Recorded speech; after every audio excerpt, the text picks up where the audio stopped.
This is Justin Roth from War Curse, and you are listening to Misery Point Radio.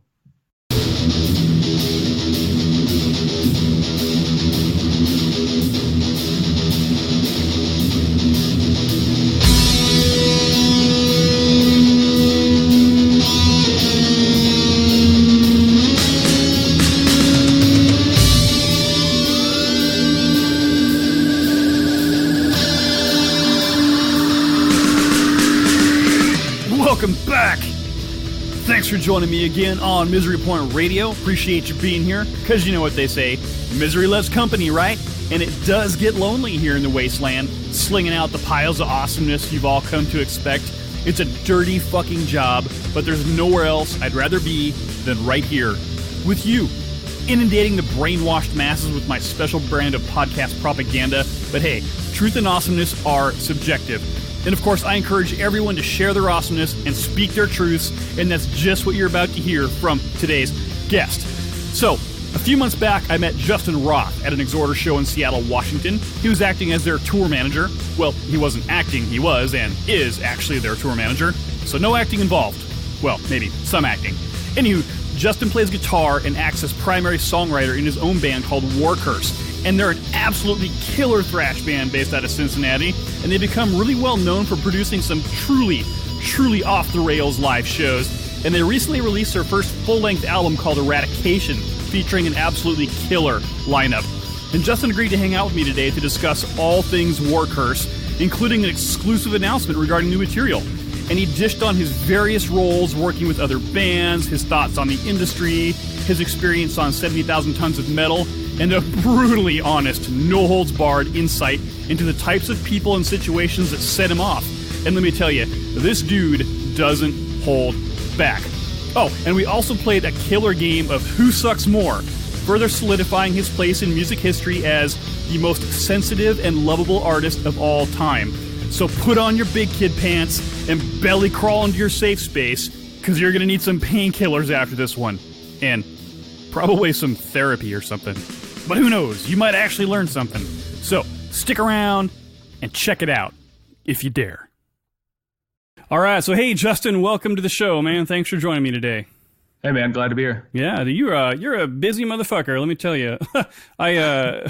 In addition to, of course, playing in War Curse, which we're definitely going to spend a lot of time talking about, you act as like a tour manager, stagehand, guitar tech, and definitely as I've looked into what you've done, you've got a reputation as being one of the kind of the hardest working people in the business. I mean, you work with like Exhorder, Morbid Angel, Exodus, and you just got back from 70,000 tons, so you got to be just tired as hell. Dude, I am tired as fuck, but it's funny how you get a reputation for being the hardest working guy when you have basically no job, and it's like, yeah, I don't know, yeah. You're professional slacker. Professional slacker. So how was 70,000 tons, by the way?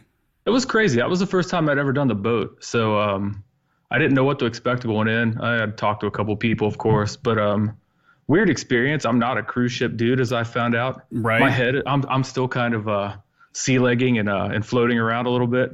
But it was cool, you know, from a fan perspective. If I was a fan, if I wasn't working, that's the closest thing you're going to get to a real sort of full-blown festival experience if you're in the U.S. Right. You know, we obviously don't get the big, you know, downloads and Hellfests and all that sort of stuff. So this is the best put together thing I've seen, with great lineup, great everything. But the number one thing that was cool about this for the fans is that they get full access to everybody.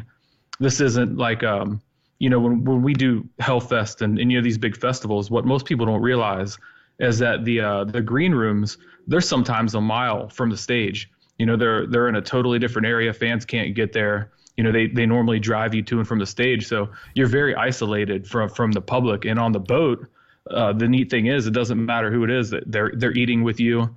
They're hanging out with you. They're drinking with you.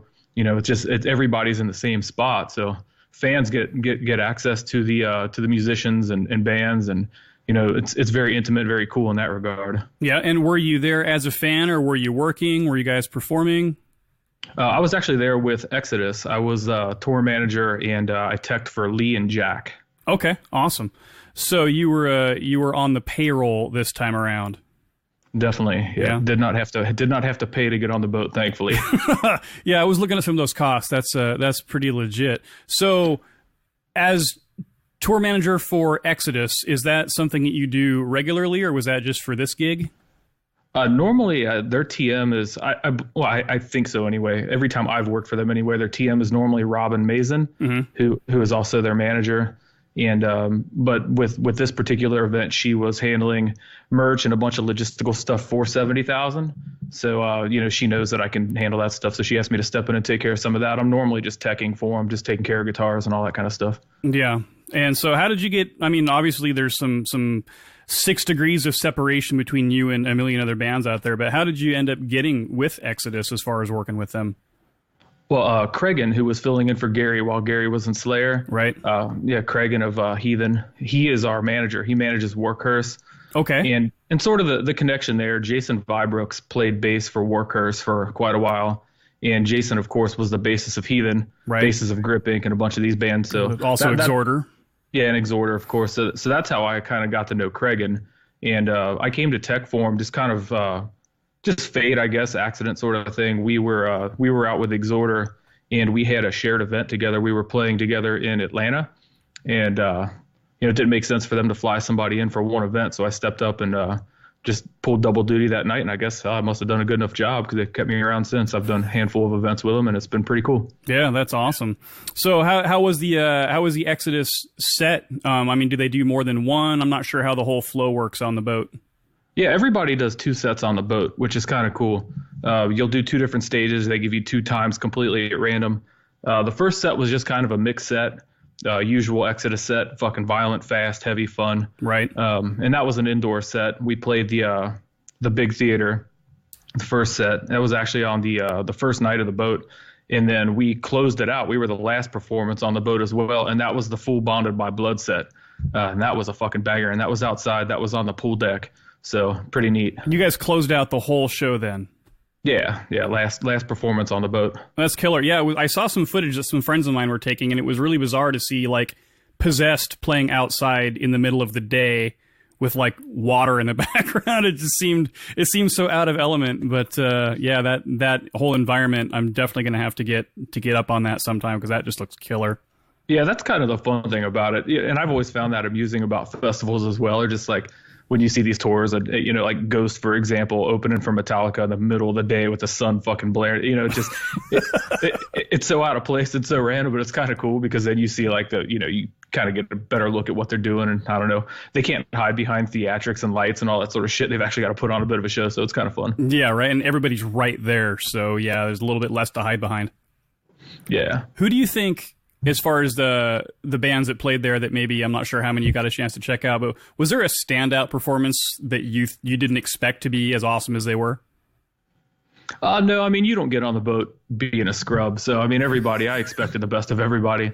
But, some of my favorite performances, and actually this was pretty surreal. I got to watch Michael Schenker from like me to my computer screen right now. So yeah, he's a fucking legend. And that was incredible. He did a couple performances. Again, he was outside and inside both, and I got to watch both. I caught a lot of stuff, and actually I made it a point because typically when I work these events, whether I'm playing or whether I'm teching, you're so busy, but we only had 2 performances spread out over 6 days. So it's a little different. You actually have time to go out and watch shows. It's not like, a lot of times, you see these lineups and like, for example, last year, Hellfest, I think Judas Priest was the day before us, and all these bands are either on at the same time or right before or after, and you're running around getting ready. So you don't really get a chance to take it in. And, that's kind of the nice thing with the way they schedule on the boat is, even musicians, you get to go watch your other favorite musicians and get to actually catch some sets. So, I kind of just took a look at the program and said, like, I'm definitely not going to miss, this, and this. I got to watch Flotsam and Jetsam, Whiplash. My buddy Ronnie is singing in Toxic now, and I got to catch the full World Circus set. That was fucking awesome. But just a lot of killer stuff, man. Havoc, Origin, just a lot of really, really good bands, a lot of which I'm friends with. So it was good to actually get to be both a fan and kind of be there in a professional capacity. Yeah. Would you find yourself having really, really, really long days, though, where you'd get up and start working and then go watch shows and all of a sudden it's 2:00 in the morning? There was actually I did 2 no sleeps, so like you get screwing around and you lose track of time. And being on the boat, it's kind of like being in a casino or like being in Vegas. There's no sunlight. You don't fucking know what time it is, and your rooms are pitch black. So if you fall asleep and you wake up, I mean, one day I woke up and it was 6:30 p.m. and I'm like, what the fuck? So you have no visual time reference. None, zero. So yeah, my schedule got a little crazy. And when I'm at home, I have kind of a habit, I guess, or kind of reputation for not sleeping anyway. A lot of guys, they know that if they message me at 3:30 in the morning, they'll get a reply because I'm typically awake at random hours anyway. So it wasn't that much different, but being on the boat kind of added a weird element to it. So yeah, and it's definitely cool that, I mean, you get to see a lot of your friends kind of all in one spot rather than having to catch them at all various points of the country or wherever else they may be. Yeah, that was what was so cool. It's like we're sitting there eating lunch, and it's the Exodus guys. We got the Heathen guys there. We got the Toxic guys there. It's like a big reunion, so everybody just hanging out, having a good time together. Yeah, and then random people. and tons of random people. That's awesome. So I definitely want to spend a little bit of time talking about Warcurse, but just a couple more questions regarding your other duties here, especially as far as tour managing goes. Now, when I first met you, you kind of helped facilitate my interview with Vinny Labella, so thank you again for that, because that was a super badass day and an awesome show. Yeah. So how do you go about, balancing between playing in a band and being a tour manager? Because, I mean, I don't know how managing a tour works, but I assume that it's a lot of hours and a lot of time put in. It is, and you just kind of look at your schedule and say, well, I'm available this month through this month. You've only got so many months that you can schedule. So sure. when I'm not, I mean, everybody that I work for knows that my band comes first, and then I pencil it in as I can. But tour managing, yeah, it's a lot of weird kind of logistical work. If you do your job right, you have advanced the hell out of everything, and you've figured your route, you know where you're staying, you've done all your paperwork and kind of your boring stuff before you leave, and then it makes it a lot easier on the road to kind of sit back and just deal with the usual nonsense on the road. But, yeah, it's just scheduling it out. Most tours are booked 2 to 7 months out. Right now, Warcurse has already got some stuff booked for next December. So yeah, with it being that far out, yeah, it's pretty easy to work around. Oh, that's awesome. And what exactly is the day-to-day? Describe what it is that you do as a tour manager for these bands. It's kind of, it depends on the band. Some bands are very needy, and you got a diva in every band, it seems like. But for the most part, I would say the tour managing part, again, if you do the work before you leave, it's a lot easier once you're out there. But typical stuff. Make sure everybody gets where they're going. Make sure the bus driver knows where to go. Make sure that hospitality gets taken care of. Make sure that everybody knows where they're going to sleep. If there's days off, that you've got day rooms, that you've got pretty much everything that the guys need to be happy. Touring is, some people know this and some people don't, but it's not the most fun.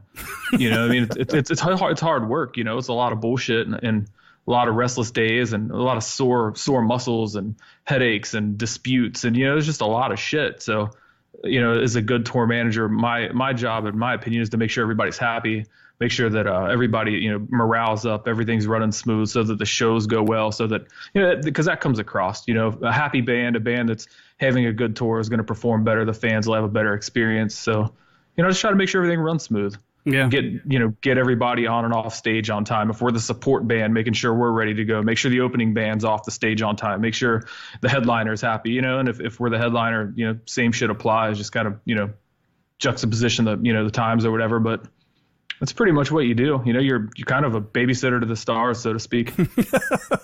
Making sure that podcasters get their interviews in, right?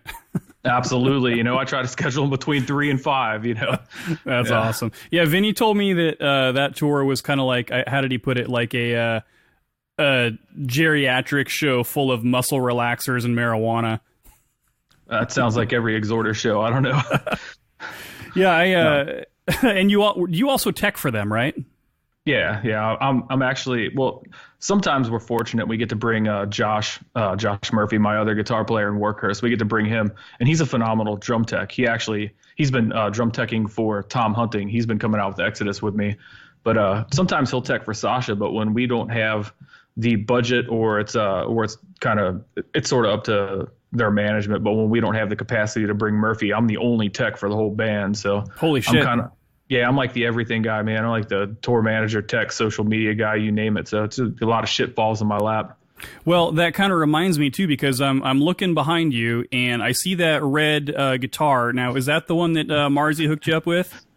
Yeah, Marzi gave me that guitar at the end of the tour. It was pretty awesome. Yeah. Actually, there's a pretty funny story about this guitar, and I don't know if I should embarrass Marzi by telling it, but I'm going to tell it anyway. Sorry, yeah. Marzi, in advance. I love you, Marzi. So we were out in Seattle, and Jeff Loomis came out to the show. And Jeff's, he's a buddy of everybody. And from my neck of the woods, so... Yeah, so you've probably seen him out. He's one of the nicest guys that you could ever meet and talk to. For sure. But I was giving Marzi a hard time. Marzi was on the bus kind of noodling and being, Marzi, guitar hero on the bus. And I was like, hey, man, Jeff Loomis is out there. You should go get his autograph. I'm kind of fucking with him a little bit. And Marzi being Marzi, he's like, well, he can come on the bus and get my autograph, totally joking around.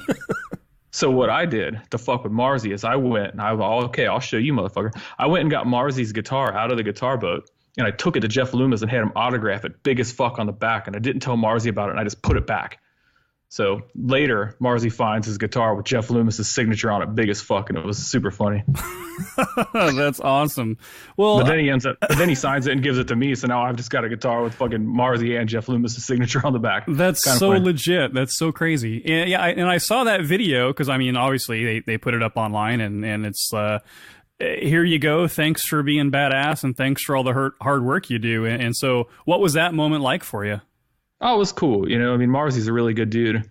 Everybody in Exhorder is like family to me. I've been with them since they reformed, and it's cool to get that recognition though. You don't get that from every band you work for. It's kind of rare. Yeah. But in many ways in that band, I think I am the sixth guy. I'm the kind of the dude that keeps the wheels on the thing. So it was nice to finally get some recognition. Awesome. Cool. So, I guess let's, you've told me a lot about kind of your other duties that you do. Let's talk about some War Curse. You guys are kicking ass in the thrash world if we're going to, categorize stuff. Yeah. Thank you. But it's so in your face and so aggressive. And I guess that was always kind of the goal. You guys just wanted to come out and just do something just straight up in your face, kick ass. When we started it, so we formed in very late 2013. And to be honest with you, I was done playing music at that point in time. Like I've been in bands for 15, 20 years. Right. I had my fill of it. I had my fill of touring and dealing with the bullshit that comes along with being in a band. But it pulls you back in. At the end of the day, I love it. But we started it as just kind of a little fuck around thing in my basement. And I never wanted to give it a name. Because when you give it a name, it becomes official. Right. I never wanted to play a show, and the next thing you know, we're playing shows. And we recorded Final Days, which was our first album. It's supposed to be a demo, right? Yeah, it was supposed to be our demo. It was just so we could book local shows. I was like, well, if we were going to play some shows, we might as well have some music to send promoters. So we made Final Days, and I handed it over to Curtis DeWar, who is our PR agent. I just said, here, man, see what you think about this, see what you can do with it. And next thing you know, the fucking thing just took off. And ever since then, we've just been working harder to get it out there, and it kind of became a full-time thing and a serious project. So my first impression of it was that it sounded so raw, but it sounded so modern, but it had its own identity, which I thought was great. It's got this semi-political vibe to it, but it's not so like preachy about it. And I don't know, I've listened to Eradication over and over and over again at this point, and it's just it's in regular rotation now. So, well, it's always fun to hear what other people hear. Right. When we put out our first album, all the comments and all the reviews and everything were like, I can tell these guys fucking love Slayer, and I'm thinking to myself like. Oh yeah, I like Slayer. Sure. I don't hate Slayer, but that's like number 1,000 on my list of influences. I'm not the biggest Slayer fan. And so some guys would get it. Every once in a while there's like a Matt Coe or somebody who really I don't know, maybe they're just plugged into it or something. But my influences are all over the map. Right. Dokken and fucking Metal Church, and I just listen to tons and tons of shit, and probably more outside of metal than in metal even. Right. But so yeah, but it's always fun to hear what people think. I think that the new album, the reviewers got closer. I guess they're honing in. They're kind of narrowing in on some of my influences now. But to me, we never set out to be necessarily like a thrash band. That wasn't. We never said like we're gonna be the thrashiest band in the world. We're gonna be this. We're gonna be that. We don't try to out thrash Warbringer. We're not gonna try to out fucking catch Hook bands like I don't know fucking Sabaton or any of these other bands that are real purposely catchy. To us, it's just it's kind of just what comes out when I pick up a guitar. Yeah. Like if I pick up a guitar and start to riff, bands like Megadeth and Testament and even Exodus and stuff like that, that's the shit that I grew up with. And I mean that literally, from the time I was, 5-6 years old, it was always Megadeth, Metallica, bands like that. And it's just in my DNA. Like I don't know how to write anything other than what I'm writing, so. Yeah. And are you the primary songwriter? Is it kind of a collaborative thing? Yeah, I would say, when it comes to riffing, our process always kind of starts with stuff that I have in my phone. I have a stockpile of riffs. If I die today and they decide to keep going, I've got enough shit. They could fucking do 10 albums. I have this challenge to myself. I like to record, even if it's not the best riff, even if it's just a filler riff or just a fun little intro thing. I like to record one riff a day. And this is good advice to any band that's starting out or any other guitarist that wants to start kind of stockpiling riffs. If you can go to bed every day knowing you recorded at least one riff, when it comes time to write an album, you have so much shit to work with. You don't have to scramble and get in a room and fucking beat your head against the wall until something comes out. And I'll label them, it'll be like fast verse riff in this key, So it's like it's real easy if I'm sitting there writing and I hit a wall and I say, well, I need a catchy chorus riff. Well, I've got 1,000 things in my phone labeled, chorus riff and whatever. And, with BPM and all that kind of stuff, I normally record to a click to make my life even easier. So, yeah, you can just sort of start snapping things together and seeing what works with each other. And, yeah, so anyway, our stuff normally starts with I'll bring some ideas to the table. And Murphy, we always joke he's like the RBI guy. Murphy kind of bats cleanup. I'll have 3/4 of a song. And then, like, Murphy will sprinkle his riffs in there, and now we've got our new vocalist Blaine. Well, I shouldn't say new; he's been with us for a couple of years, but Blaine, the vocalist on Eradication, is actually by far the best guitarist in the band. Blaine he's an absolute fucking virtuoso player. Dude can play anything you put in his hands, and so it's nice. Now I've actually got a kind of a stronger team around me of people that I can bounce things off of, and now it's more collaborative. But yeah, I mean, I write the lyrics and. I write the majority of the riffs, but it's definitely a group effort. That's awesome. And I read somewhere that's just that you are constantly working and your brain is constantly in motion. So you're not necessarily thinking, I got to have stuff for the next project. That's just how you're wired. You just do it just to do it. Yeah. I mean, if I don't do something with my time, I'll go insane. So I don't know. I mean, I know we're friends on Facebook, but I paint, I do graphic design work. I do, I just do anything creative to me just to keep my brain fresh and keep my brain working. Otherwise I'll just have I'll have a meltdown or I'll be depressed or I don't know.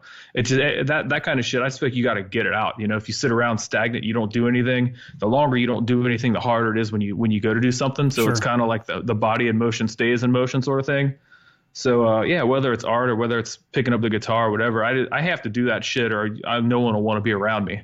Is it a conscious thing for you that you have to say, I need to do this? Or is it just like you'll be walking through the house one day and all of a sudden you'll find the guitar in your hands and then later on it's 4 hours later and you realize that you've spent the entire day just noodling?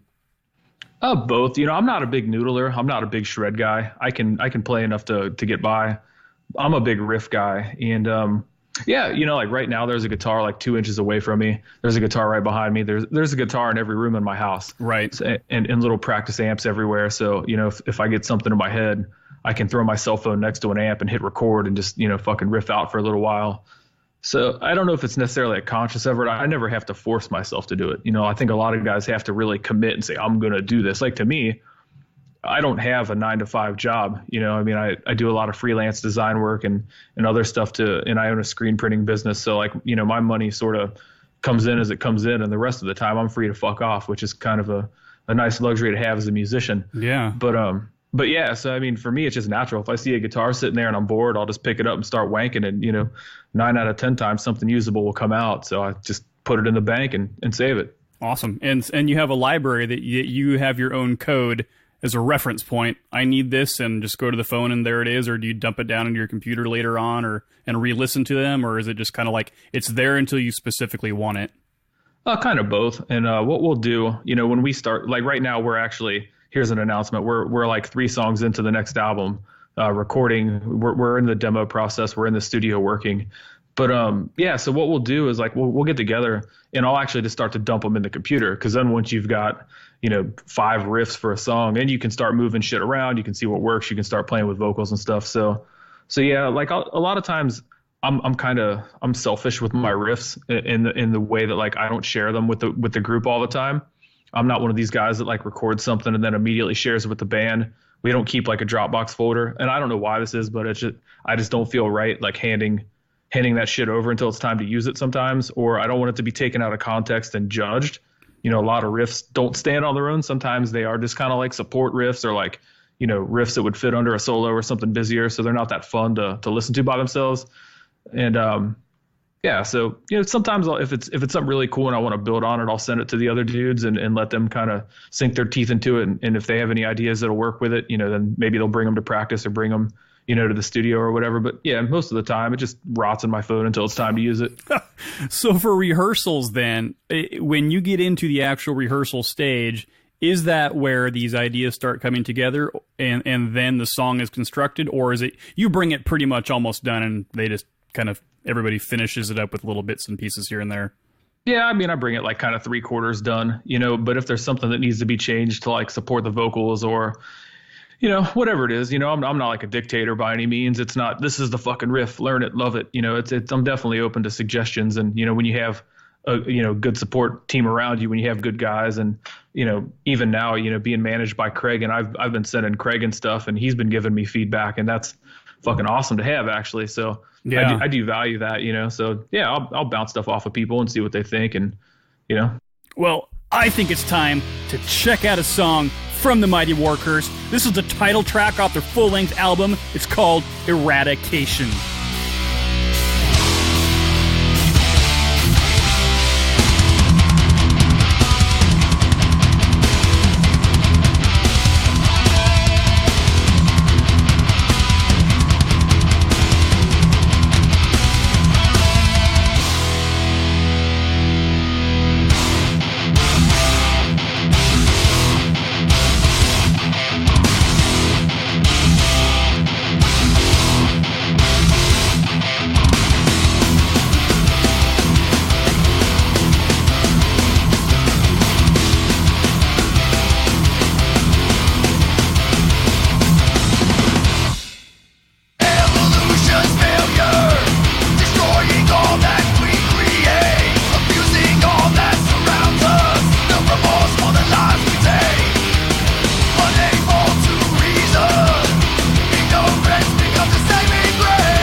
That's awesome.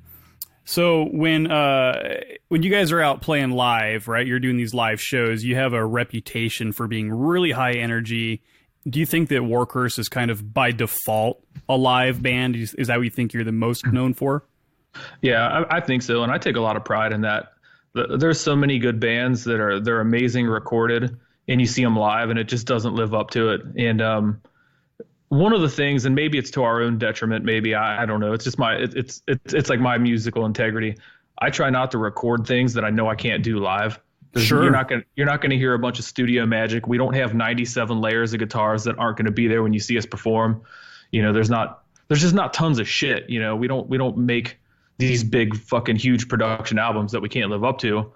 We make a good album, solid album that we can 100% recreate in a live environment. And then, you know, as far as like the high energy, that's something that we put a lot of work into. That was something that we put a lot of emphasis on. We started playing shows, and you know, immediately when it sort of caught fire, I felt, okay, well, what can we do to keep this momentum going and get the word to spread? And you know, it's a live show. You know, your word of mouth is all you've got when you're a new band. So we just, you know, it sounds corny, but I come from my background as a kid. I always played sports, and you know, primarily I wrestled and I did MMA and all that sort of shit. Oh, shit. And the mantra is, you know, you train how you fight. You know, if you are lazy in practice, and if you drop your hands in sparring, you're going to do it when you fight. And the same thing applies to playing music. You know, if you stand around and stare at your feet in rehearsal, you're going to stare at your feet when you get on stage. That's all you know. So it's kind of like muscle memory. I made it a point to, you know, when we do rehearsals, it's a fucking rehearsal. You know, you're going to come prepared. You're going to bang your head. You're going to run around. You know, you're going to do what you would do on stage. And by beating that mentality into everybody else in the band, you know, we kind of developed this thing, you know, and people know when they see War Curse live, like, we're going to kick you in the fucking teeth. You know, that's what we do. Rehearsal for you is actually preparation for a show, as opposed to just, hey, let's play these songs and see if we can get on the same page. Yeah, we don't really do that same stuff. We kind of, you know, I think when you're a new band, you need those every Monday and Wednesday, you know, whatever. Sure. The bands get on these schedules. We haven't done that for a couple of years, and I don't know if it's for the better or worse. But yeah, I mean, for us, it's like if we got a tour coming up, if we've got, you know, recording coming up, whatever it is, if we need to be ready for something important, we'll get in the rehearsal room and we'll grind it out. We'll work on it. But other than that, yeah, I mean, I don't give a shit to like get together once a week and play the same songs over and again. Yeah, I think it kind of creates like a level of boredom and stagnation. And I don't sit around and listen to my own music. You know, I'm not going to listen to Eradication today when I get off here. It's it keeps it kind of special to you. You know, like I can enjoy those songs as a fan because I just never hear them. You know, and if I sat around playing them all the time, I'd be bored to death with them. I wouldn't want to play them anymore. So yeah, in order to, I don't know, just it's my philosophy, and I'm sure a couple of the guys in the band probably wish we did the Monday, Wednesday, you know, practice thing or whatever. But I don't know. You know, it's interesting when working with these other bands, you learn what they do. And, you know, I was talking to Exodus about it this weekend. They did the whole Bonded by Blood thing. Those guys, they hadn't been in the same room together in God knows how long. You know, Gary's been out with Slayer for so long. They didn't rehearse, you know, they just fucking jumped up on stage and did it.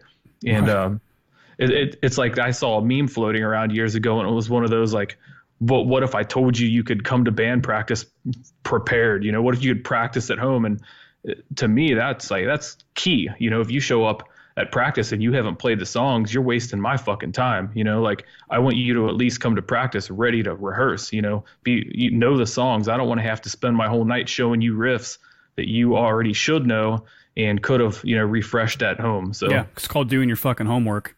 That's how I feel about it. Amen. But, you know, there's so many, I've been in bands with so many guys that they think, you know, rehearsal is time to relearn the songs and relearn how to play their parts. And it's like, you motherfucker, you know, I didn't come here to babysit your fucking ass all night. So I've been to a lot of shows where you can tell that the bands either don't like each other, or they just don't get together that often, or they just don't do their homework. But a lot of times you go there and you spend money, and sometimes, like, I'm known to travel to go to concerts. Like, I'll go across the country to see a show, and nothing's more frustrating as just a fan to know that you're not getting the show that you were hoping for. But as a musician, you can pick that shit apart so fast, and you're almost sometimes embarrassed for people like, why did you go on? Dude, I shouldn't say this, but fuck it. What? That's going to become your meme, by the way. Dude, it is. I don't care. You know what? I'm an outspoken dick. Everybody knows I'm an asshole anyway. I don't even have to say his name, but the fucking all-star jam at the 70,000. It was a bunch of dudes from different bands got together and did some cover songs. Sure. And it's typically pretty fun, but yeah, I'm like, I watched one guy who, if you care that much, just Google it. You'll figure out who did it. Right. Vocalist of one of these bands that's on the boat. And they did Ace of Spades. The song's got 19 fucking words in it. And this motherfucker gets on stage. He's reading off right in front of his face. He's reading the fucking lyrics off a phone and still fucked it up. And it's like, God, you lazy fucking piece of shit motherfucker, you know? So, yeah, when I see stuff like that, I'm just embarrassed. You know, I wanted to fucking get on stage and throw that motherfucker into the crowd and sing the rest of the song for him. But, and it's different also when it's an iconic song that everybody fucking knows. Yeah, who doesn't know the words to fucking Ace of Spades, right? Especially this guy is like a fucking English guy in a metal band. Like, he should be fucking crucified. But you know, that stuff, that's part of my philosophy, though, and I think that's, again, where Warcurse kind of got our reputation. I owe it to these fans. I don't care if the show is free. I don't care if it's $10, whatever it is. Even if it's a free show, you gave me your time and you drove across town. You spent some kind of money. You made some sort of accommodation to come see my band play, and the least I can do to thank you is to give you the show that you deserve. And yeah, you know, it does bother me when I spend money or when I go see a band and, you know, the chemistry's bad or, you know, they haven't rehearsed. You know, I don't mind fuck ups on stage. You know, if you fuck up, you fuck up. That's actually kind of that's actually kind of the fun of the live, you know, show experience. And I think, you know, Metallica is one of the greatest bands of all times. They fuck up. I don't even know how many times they fuck up in a set, you know, and they laugh about it and they smile and they look at the guy that fucked up and giggle. And like that, to me, that's kind of cool, you know, like you're getting an organic performance. Yeah, it's even better when they give each other shit over it in front of other people, because that just basically says you have enough confidence in yourself that, you know, we're just fucking human. Yeah, they're fucking Metallica, you know? I mean, who cares? But, I mean, we botched the fuck out of a Metallica cover, actually, one time. We, I shouldn't say we botched it to death, but the very end of the song, we hadn't even rehearsed this fucking thing with our current lineup ever. And we hadn't played it, me, Murphy, and actually that's all that's left since the last time we played it is me and Murphy. Nobody else in the band had ever done this cover.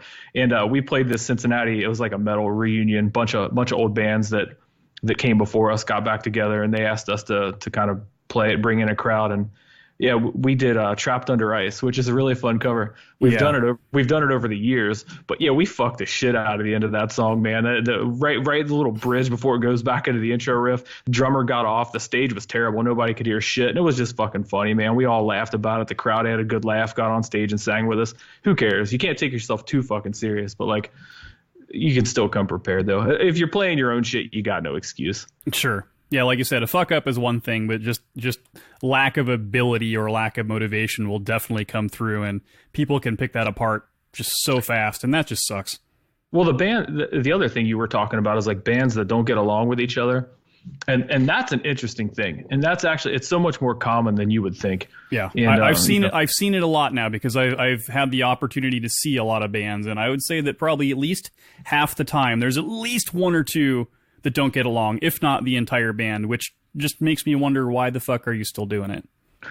I've been in bands like that, and I can tell you that if the money isn't there, which, you know, guys on our level, the money's just not, we're not getting paid. We're not getting rich doing this shit. Right. So so the bands that do this and tolerate each other for the sake of, I guess, you know, keeping the thing rolling, it's always money motivated. And I've worked for some of these bands, or I've worked shows or been on tours with some of these bands, and it's really fucking awkward.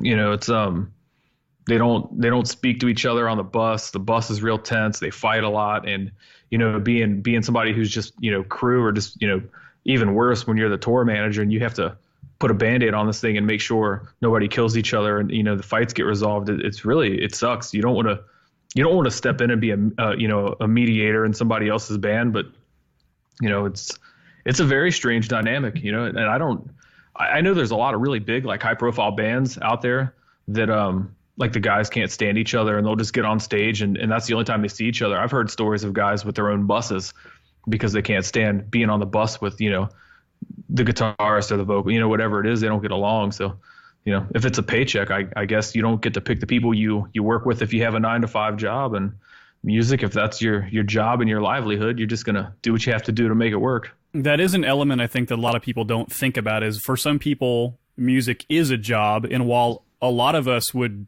have that be the dream for music to be your job and I make money playing music, it's different sometimes when bands are put together by production companies or by labels, or at least they're introduced to each other by that dynamic. And you can usually tell when there's not an organic vibe within a band. Yeah, I think a lot of guys get hired for their, you know, their look, or because, you know, they did this, that, or whatever. You know, they get plugged into little positions here and there, and sometimes it works and sometimes it doesn't, you know. But I think it creates a lot of animosity. You know, when you've got these guys that are kind of hired guns, and then after they stick around for a while, they feel like their worth should go up or their value should go up, and it doesn't. And you know, those guys are a very quintessential part of that band performing. Sure. And without those guys, you have nothing. You know, you don't have you might have to go hire another guy. That's a big setback. You got to train somebody else. You don't know if they're going to vibe well. You know, so I don't know. It's just when music becomes your career and your livelihood, it definitely changes everything. Yeah. Yeah, what do you think from your perspective? I mean, what are the realities that people that want to get into the music industry, what would you tell them? What is the day-to-day like? What's your lifestyle like? You know, what should they expect out of going on tour and doing the rigors of the road and getting into the studio? Well, the first thing I tell everybody when they ask me about getting into music is just don't do it. Save yourself the headache, save yourself the aggravation.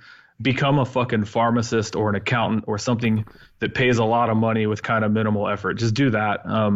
But if you insist on throwing your life away and this is what you really want to do, just be prepared. It's like taking a internship someplace and, you know, getting abused and, you know, getting hazed and having to earn your stripes out there. You know, you're going to eat a lot of crow. You're going to bite your tongue a whole lot at first. And, you know, even once you're in a band and you start touring, whether you're on the business side and you have to bite your tongue because somebody else is your boss and they're paying you to be there, or whether you're the opening band that's you know, trying to make it, you're on tour with somebody, you're the support band, they're doing you a favor by letting you be there. And that's sort of the thing that I think a lot of people forget. You know, they get this ego about them. Oh, we're touring, we're the shit, we're whatever. We've made it. Yeah, you haven't made shit, man. You haven't made it anywhere, and you have to stay humble. You have to understand your place is to be that opening band, and you're going to take it on the chin. You know, your fucking time slot's going to suck. You're going to be playing on the edge of the stage in front of everybody else's gear when the fucking doors open. You're not going to get, you know, the writer, and you're not going to get all the stuff that you think you're going to get right away. You know, metal especially. You know, if you want to go play pop music or you want to, you know, get into this hip hop, fucking EDM, whatever, this electronic bullshit, like, I don't know how it works over there, so I could be totally wrong. But in metal, it's a game of longevity.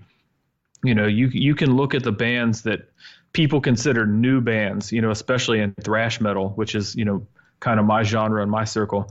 People consider bands like Havoc and Power Trip new bands, and it's fucking hilarious. Like, Havoc has been a band for like 16 years, and they're, you know, people call them a new band, you know, and Power Trip. I remember when those dudes were playing hardcore shows like fucking 12, 15 years ago, you know, or however long ago it's been so long. I can't even remember when I got that first Power Trip demo, but like, it's definitely, it's a game of, who can stick around the longest. And, you just kind of like, I hate to say it because, you know, Workhorse is kind of in the same boat.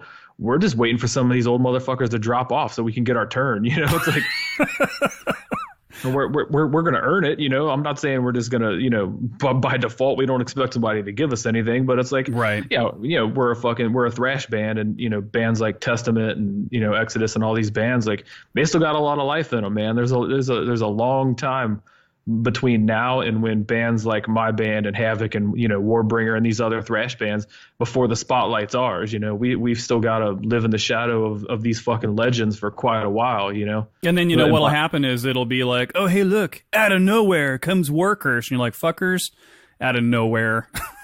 yeah, it's great. You know, they'll finally give us our due by the time I'm like 50 fucking years old, you know.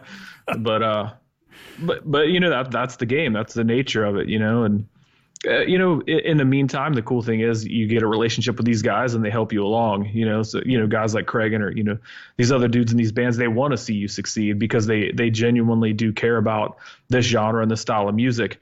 And, even though we're not from the Bay Area, if you're a fan of the Bay Area thrash of like the late 80s, early 90s, I don't think there's anybody out there, young band or new band, that's doing it like we're doing it. I think we're not doing the screaming vocal. We're not doing the speed for the sake of speed. Like we're trying to write. It's kind of, I shouldn't say we're trying to, but the music we write is very much in the vein of like, that Testament, Metallica sort of style. So it's got a very technical vibe to it that I really like. I don't know if technical is the right word. I would say more precision, I guess, is kind of what I pick up when I listen to your guys' style. Yeah, I think that would be a more accurate word because I'm not the most technical player in the world. But there's so many guys though that are enthusiasts of that era and that style and that sound, and they want to see that live on. They don't want to see it die when these guys go away. So right. When they hear a band like ours, they're kind of like, holy shit, man! This sounds like the thrash that I grew up with, or this is the kind of music I love. I didn't think anybody was making this kind of music anymore. So they want to see you survive, so that this music makes it to the next generation and the next generation. So it's kind of cool. So Eradication. Do you think that is the true representation of the idea of what War Curse is? Yeah, I mean, Final Days was just sort of something that we crapped out. And honestly, I'm not even kidding you. We didn't prepare for that before we went in the studio. We had just been, jamming and horsing around, and we recorded that in 3 days. Was it a live recording, like you guys all did it all in one shot, or? No, but it was quick. There wasn't a whole bunch of editing. There wasn't. I mean, you could listen to it. There's no fucking studio magic. I was just a quick, jump in the studio, crap out a demo, and it accidentally became an album. But right. But yeah, Eradication. I think that's a hell of a lot closer. That sounds like our band. That sounds like us live. That's what we do. And we're ever evolving. So I'm not going to say that we're going to sound like Eradication forever, but as of right now, yeah, I'd say it's pretty accurate. I'm very, very happy with the album. I'm thrilled with the mix and the master and everything. It was we recorded it with the same guy, the same engineer, and then we had Scott Atkins of Grindstone Studio in the UK did all the mix master, did the guitar tones and everything. And Scott's one of my favorite engineers, so having him work on the album, I think, was the icing on the cake. And I think he's a guy who gets it. He's done. Another young band that I love is called Savage Messiah. I know a lot of people have heard of them and a lot of people haven't. You should check them out. But Savage Messiah's recordings, in my eyes, were kind of like, I've always held the Black Album to the highest standard. And whether you love or hate that album, sonically for its time, nothing is ever compared. Even probably to this day, I don't think there's ever been a better production than the Black Album. And Scott's recordings, to me, kind of felt like if somebody was to attempt to record the Black Album today using modern technology, that might be what they would sound like. So, when it came time to get this thing finished, there was no other option in my eyes. Like, we were going to find a way to get him to do it, and he did it. So very, very pleased with that album.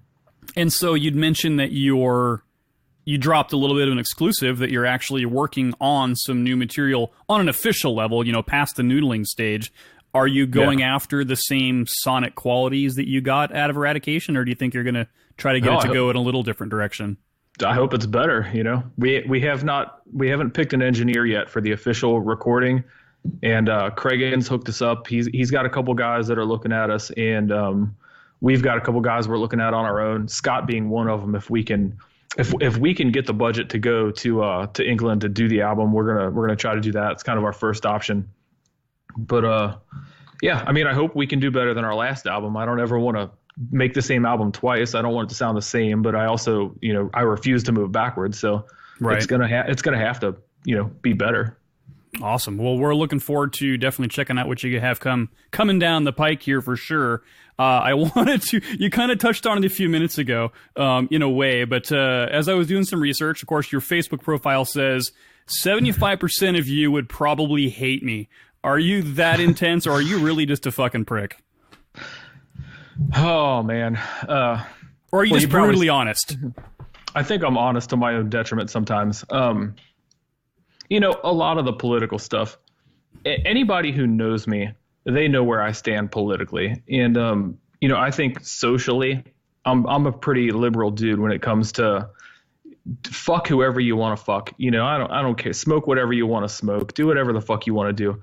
I'm kind of a believer in do what you want as long as you're not hurting anybody else. Yeah, you be you. Yeah, if you want to hurt yourself, I don't even give a fuck about that. You're not my problem.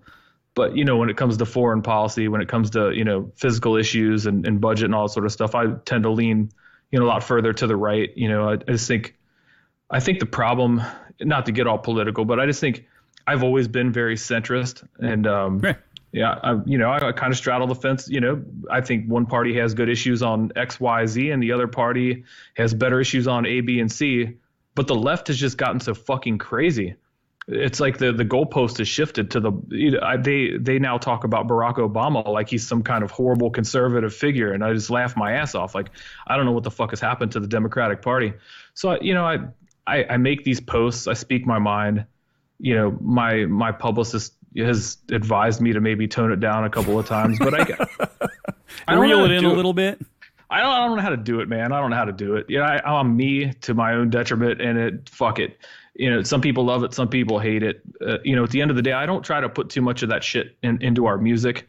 I don't think that it's necessarily fair for me to like 100% speak for the other members in my band, especially Blaine, because he's the guy who's got to sing this stuff. Sure. He's ultimately 99% of people that listen to that album will just assume he wrote it, and those are his opinions and his words, which, he might be mad at me. He might be thankful. I don't know. But, we do write political stuff. Iron Veil in particular was a song about, life in North Korea. Some of the other tracks on there, Polluted Minds. I wrote that song about the Antifa kids being a bunch of cunts. And and I don't apologize for that shit. I think those are valid opinions that anybody, if they're not just completely politically skewed and brainwashed, would agree with. I think if you agree with somebody attacking and punching somebody else in the head because they're wearing a hat that you disagree with, then you're the fucking fascist, you're the asshole, not me for pointing it out. So what if the hat's blue and I punch you in the fucking face? Is that all right? So there's this weird double standard in music where you're allowed to be extremely fucking liberal. You can say whatever the hell you want about the president as long as you're on the left, but the second anybody, any musician, any celebrity has an opinion that goes against that, this big think tank, this big bubble they live in, all of a sudden you're a bad guy and you're an asshole. Right. But there's a lot of good people that share my views, and I'll never out anybody. It's their place to state their public opinion. But a lot of the guys that I know, and I know a lot of fucking people in this industry, and they agree with me. They're just not willing to fall on that sword. And I'm sort of in a position where, be it good, bad, or otherwise, like I don't care. I have something to lose, but I don't have as much to lose. I'm not going to lose some big fucking huge record contract or hundreds of thousands of fans, because I don't even have hundreds of thousands of fans, so I don't fucking care. So well, you'd just rather have people know where you stand, and then fuck it, choose to hang out or not. Yeah, so there's that, and then the other part of it. And, I've talked about this to some people. One of the funniest things to me is like people meet me all the time. And even on the boat, I had a bunch of people come up to me that they know who I am, but they don't know me. And they're always, I love the saying, like, they always love to say, like, dude, I thought you were going to be an asshole, or like, wow, you're not an asshole. It's like they're genuinely surprised to find out that I'm not a horrible person. And that always amuses me. But, here's the thing. When I started War Curse, I had 250 to 300 friends on Facebook. And these were people that I'm, intimately friends with. These are family friends. Your actual friends. My real friends. My real fucking, I could call them right now and whatever. These are the people that I know in my real life.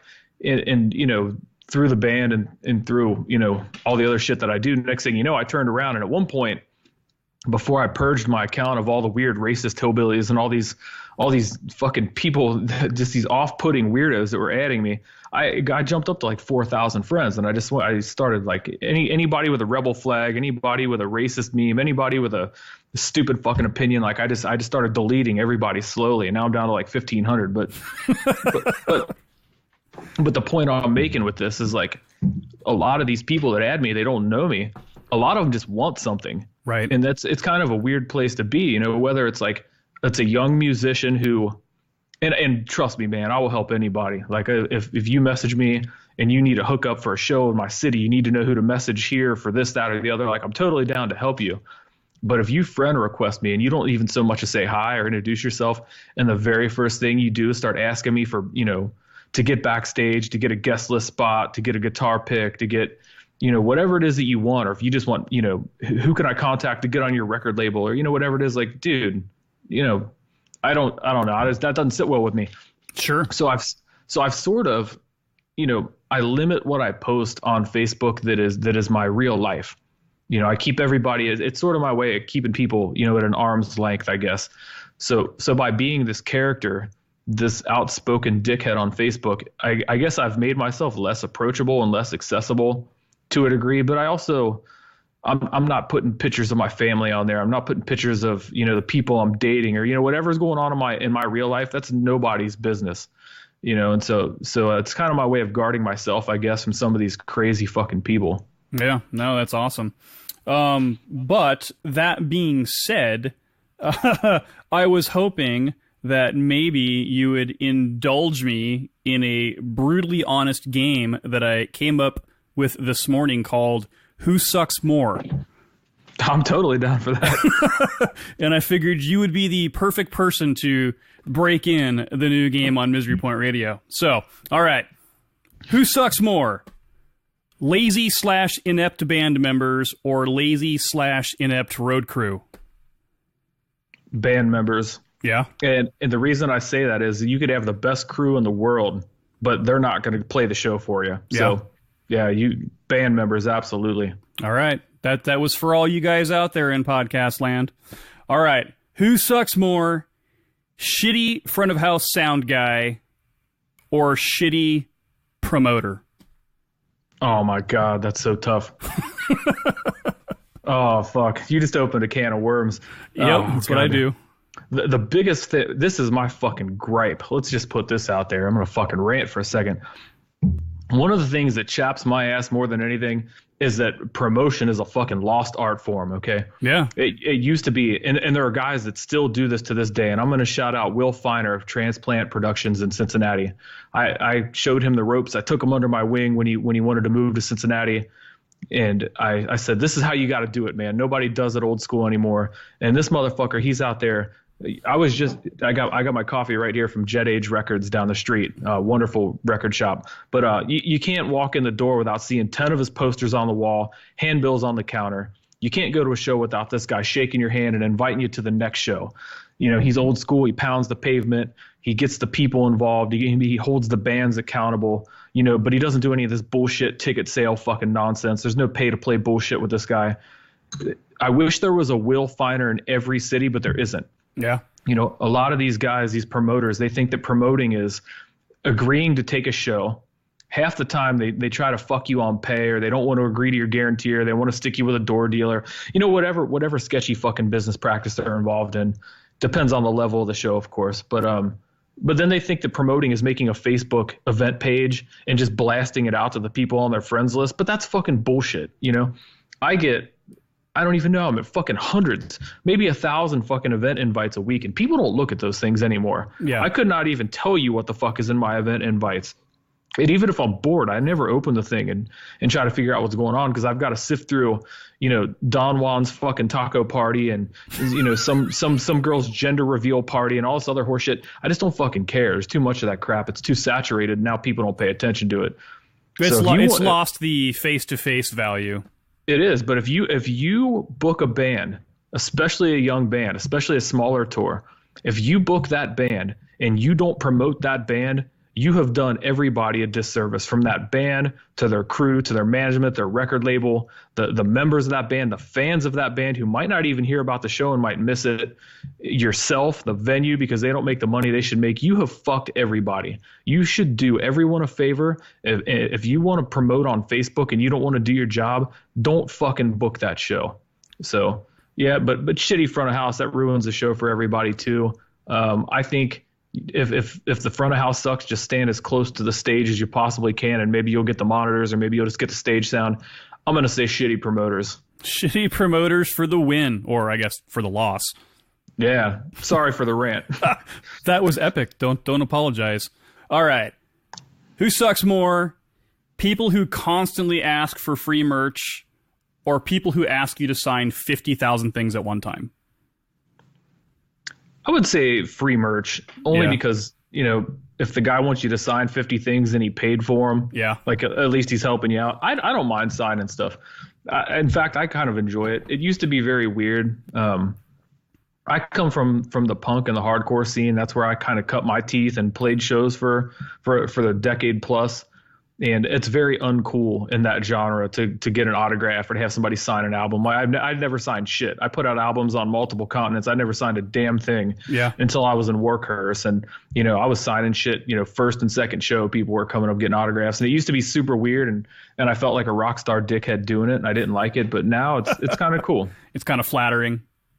It's flat. I mean, it's cool that somebody cares enough to want it. And to know that, because I've seen these guys and some of these, these like guitar pick collectors and some of these album collectors and dudes who on the underground that really kind of collect important kind of rare shit and stuff that they think is special to them. Yeah. It's very flattering to like see, Eradication, for example, and it's on the wall right next to, fucking an autographed copy of Ride the Lightning or something. It's really fucking cool to be a part of, somebody's life like that. So that's awesome to hear that that's your perception on that. That's pretty cool.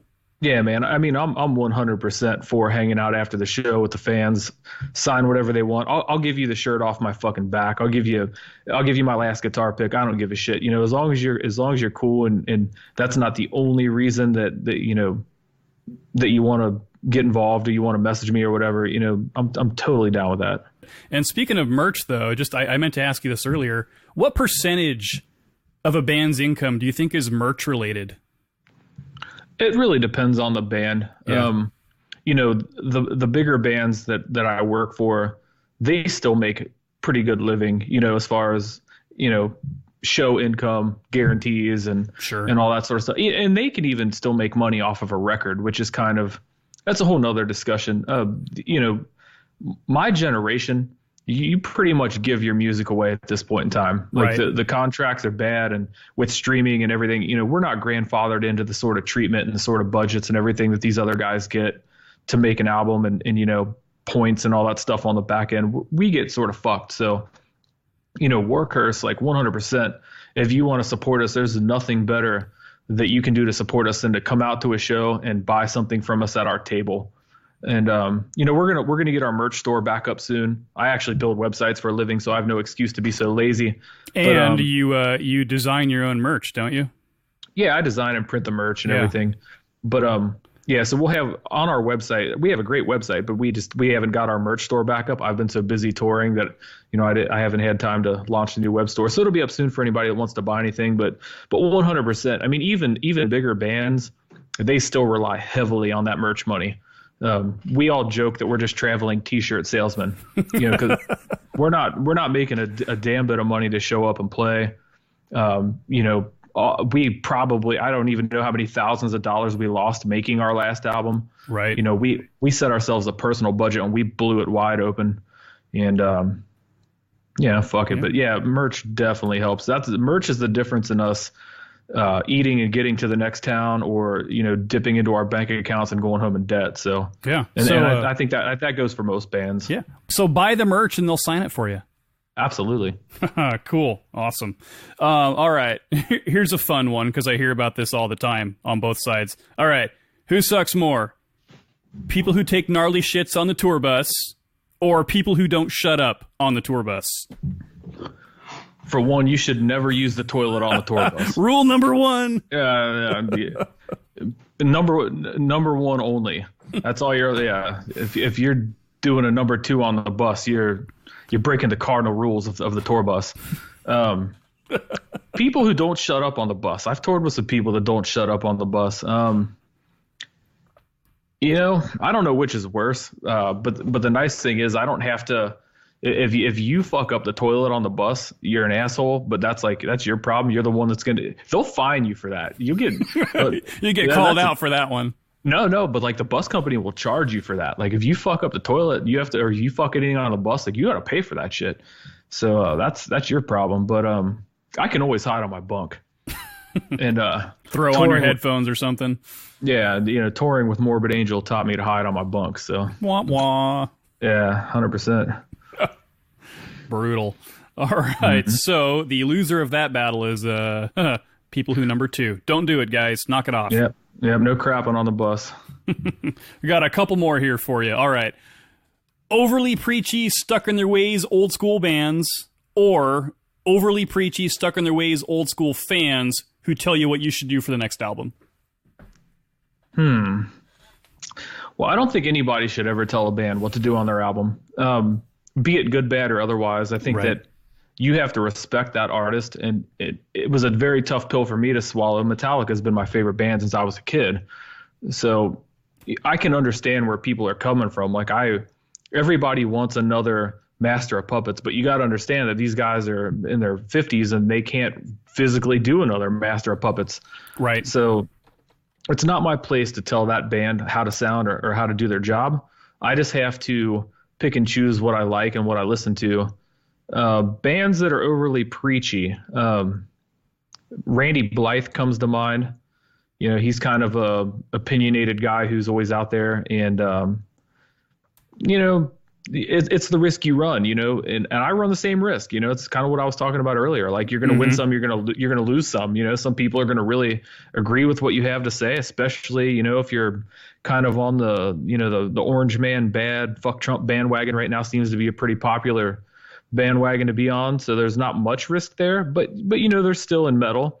There's a lot of, sort of red-blooded American men that love their guns and their freedom, and they're going to think you're a cock. So I don't know. If you want to be preachy, but you do it at your own peril sometimes. So I don't know. I think I'll go with I'll go with shitty fans. You got to respect the band's decision to make the music that makes them happy. And if I've told this to people, plenty of times, that when they bitch about a band's album, I said, then you go write a better one. If you don't like that album, what's your album sound like? You go write a better album.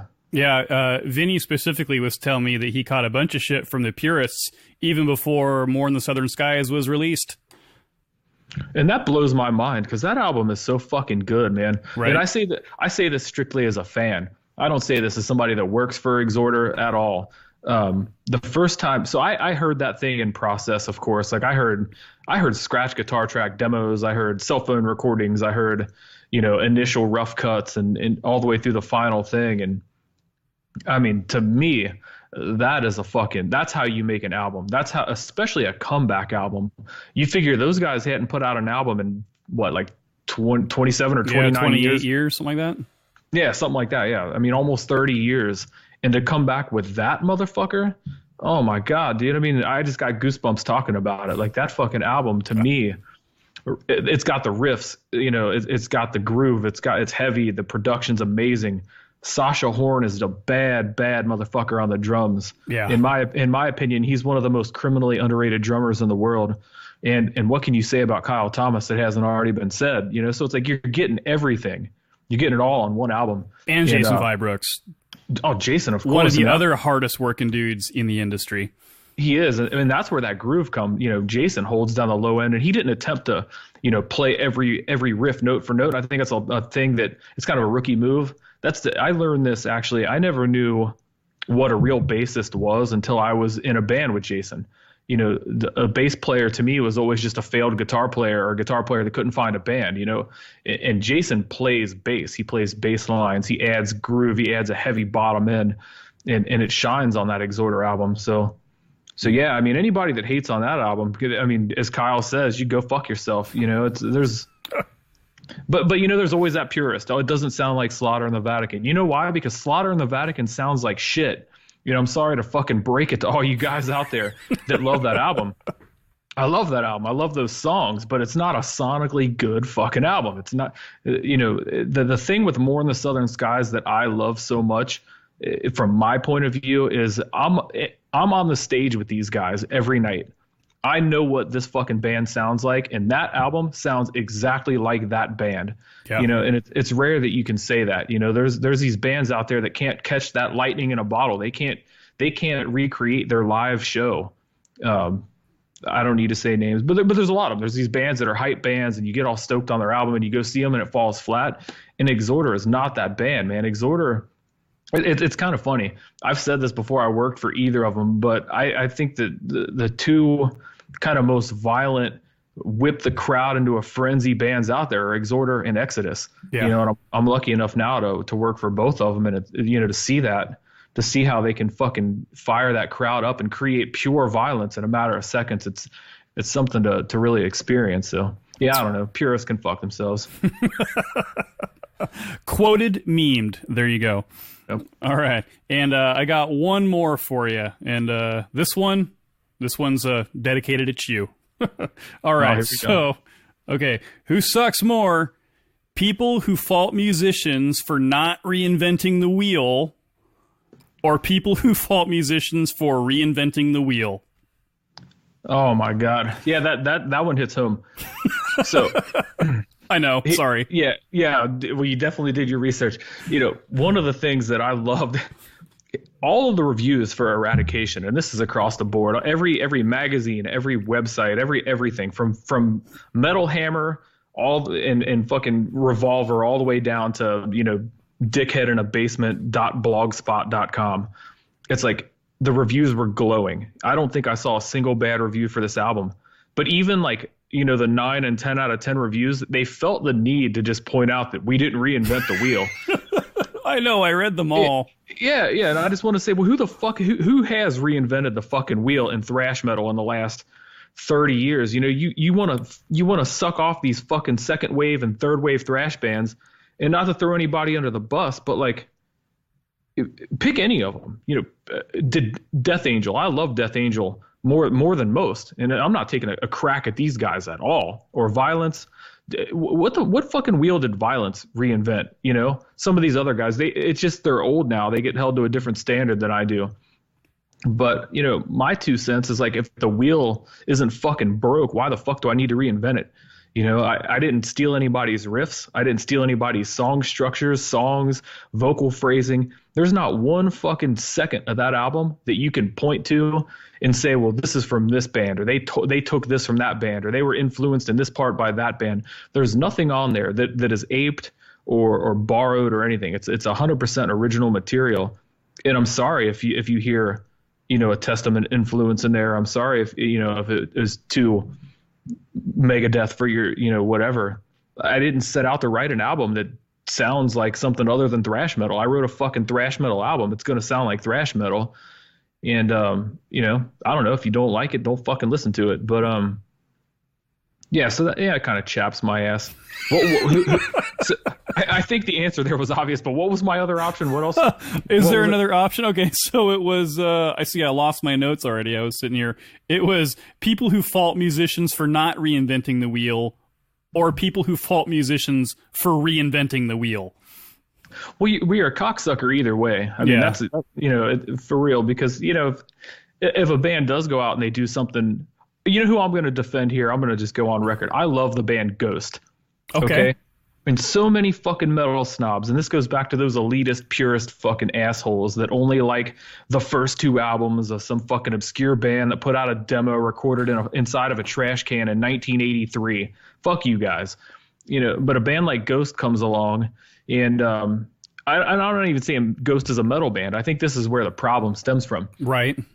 These guys, they get so fucking mad at these bands that do something different. Like, it doesn't, they look a certain way, and you gotta keep in mind too, when these guys win awards, when they win like a best metal performance award, or when some website writes something about them being like an innovative metal band or doing something inside of metal, they didn't write that fucking article. They didn't nominate themselves for that award. You know, they are just doing what they do, and then it's the experts, it's these fucking industry people who decide that they're going to pigeonhole them and stick them into this little box over here because of maybe the way they look, or because of their lyrical content, whatever. But Ghost themselves, they've never talked about being the most metal band in the world, or being a metal band, or any of this other kind of shit. They're just Ghost. Right. And, you know, from their theatrics to, you know, the music they write, to everything about it, their videography, like the way that they introduced, like, the changing of the papas and all this shit that they do that a lot of the purists think is corny or whatever. I think that's the brilliance of it. And I think that honestly, you'd be tough pressed to think of a band in the last 20 years that's marketed themselves better or that's come out of the gate so strong and done such a good job.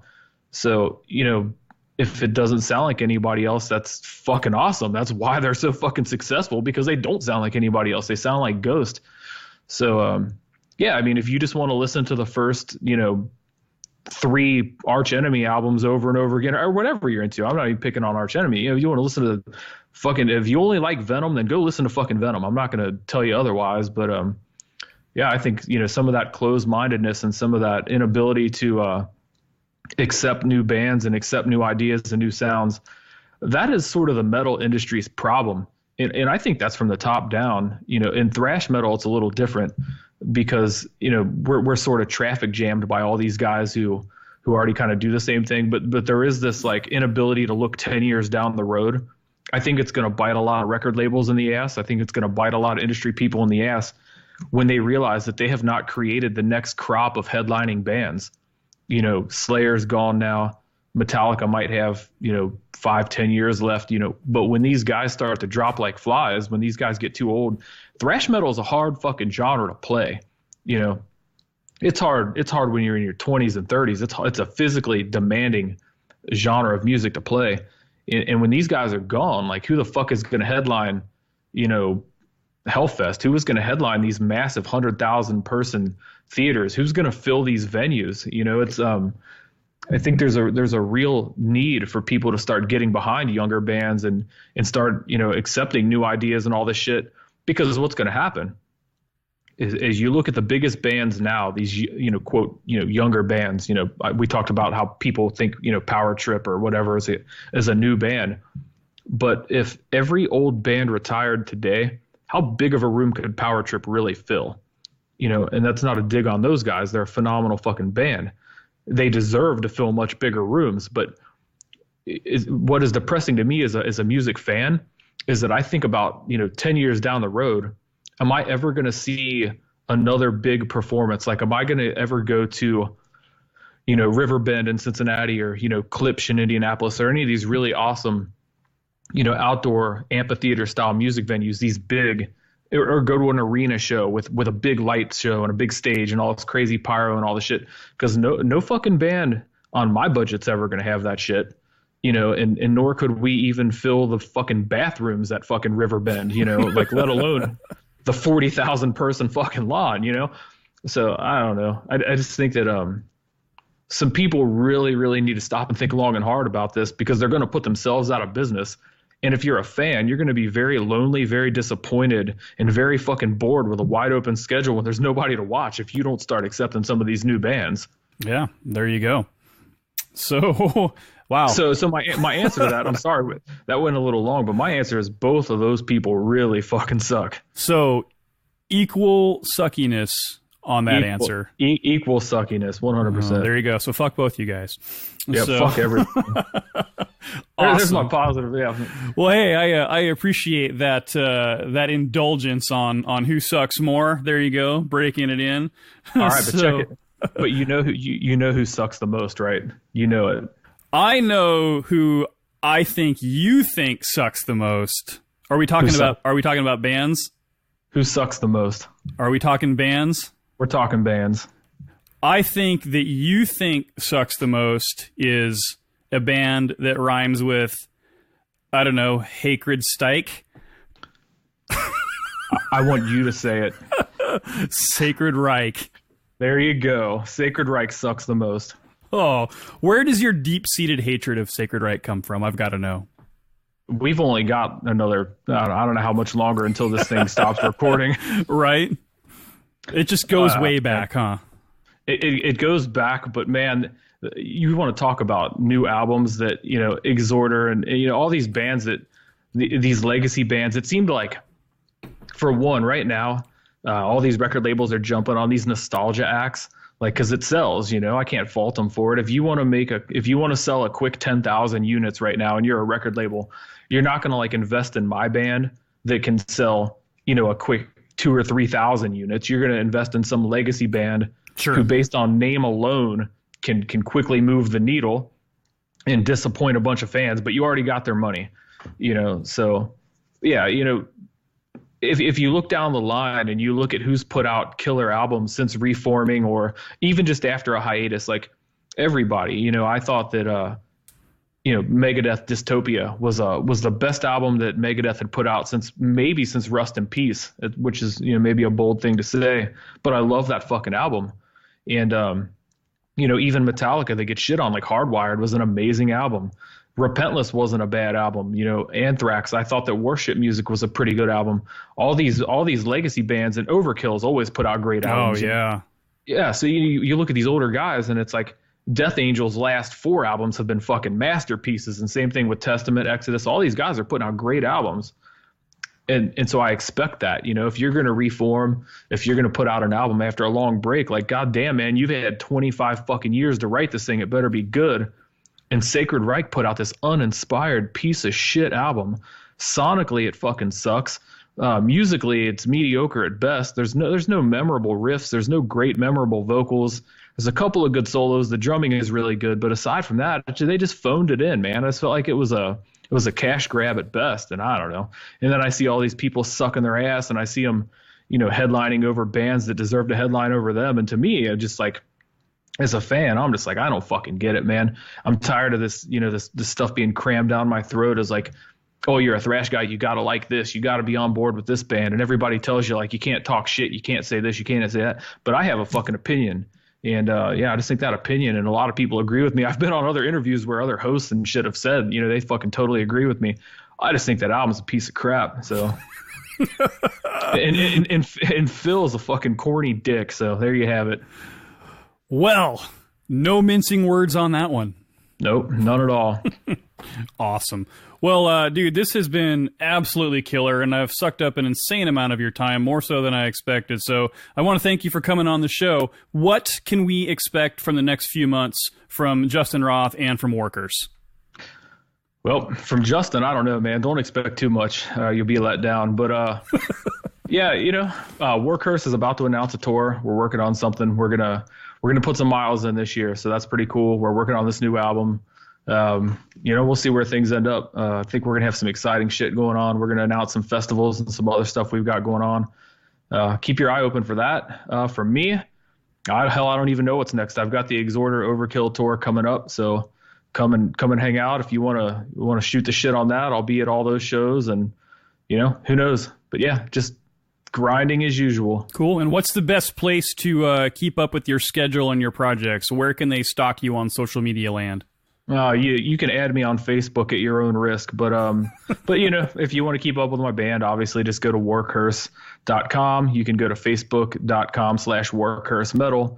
We're on Twitter. We're on all the usual shit, but our website, we try to keep that updated. Our Facebook's normally pretty active. So yeah, catch us there. Yeah. Awesome. So we'll keep up with you out there on the road, and thanks for hanging out today on Misery Point Radio. Yeah, thank you so much for having me, Mike. It's been a good conversation. It has been an absolutely epic conversation. And I know it went a little longer than normal, but it's not often that someone speaks their mind so openly and gives us such an in-depth look and personal insight into an industry that's still somewhat of a mystery to the average music fan. So do me a favor, if you have any feelings left after today's verbal assault, hop on over to your platform of choice and subscribe to Misery Point Radio, and don't forget to follow us on social media as well. And if you're not completely emotionally shattered, go check out Workhorse on all their sites as well. And who knows, maybe Justin will sign your copy of the new Sacred Reich album. Now, prepare your ear holes for one last track from Workhorse off their album Eradication. Here's Serpent featuring a guest solo from Cragen Lum. Chosen to play the parts, an evil born in the